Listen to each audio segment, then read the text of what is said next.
हमारे कोर्स का एक हिस्सा इकनॉमिक्स भी है। इन उलमाए किराम को अंग्रेज़ी के साथ साथ इकनॉमिक्स, जहाँ वो मईशत से जुड़ सकें, जहाँ उन्होंने किताबुल बुयू पढ़ा है, इस बात की कोशिश की गई है कि मार्केट को भी वो समझ सकें। तो इसके लिए मैं अकरम नदवी को दावत देता हूँ कि वो आएँ और इकनॉमिक्स पर अपनी बात रखें। They are taught all the rules and regulations, terminologies with the examples. One of our teachers, Shoaib sir from Talikot, he has taught them in a very detail, in a very short, mashallah. So now Muhammad Akram will present in front of you the economics. Assalamu alaikum and a very good evening to all of you. I'm Akram Sindgi. I have done Alimiyat from Darul Uloom, Nadwatul Ulama, Lucknow. Recently, Alhamdulillah, I have completed personality development workshop in Madarasa Baitul Uloom and Sunnah English Medium School. Today, I am going to talk about economics, and I would like to start with the question. The question is why economics is important and why should we learn it? Is there anybody who knows the answer? So please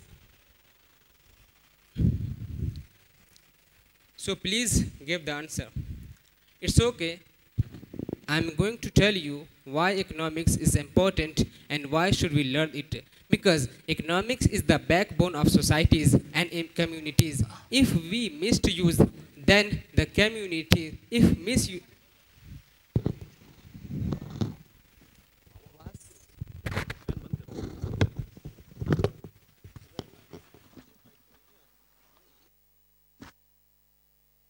is important and why should we learn it? Is there anybody who knows the answer? So please take a chance.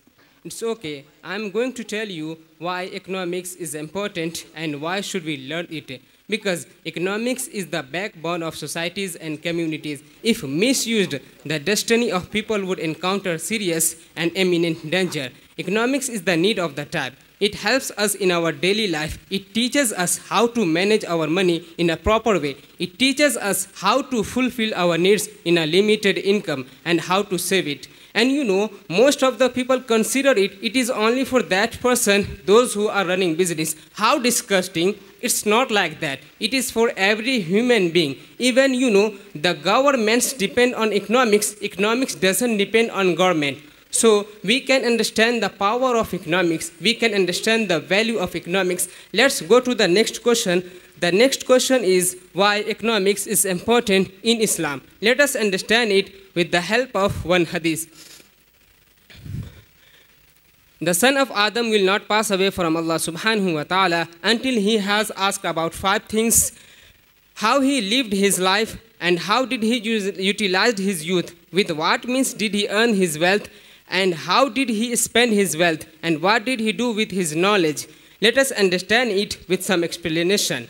The explanation is, here is mentioned about 5 things, but I want to highlight only 2 things. Number 1, how did we earn it and from where, and where we spend it. So that's why whatever we earn it, it is obligatory to earn it in a halal way and spend it in a halal way. Because if we don't earn it in a halal way, then our good deeds will not be accepted in front of Allah subhanahu wa ta'ala. So may Allah give us tawfiq to earn it in a halal way and spend it in a halal way.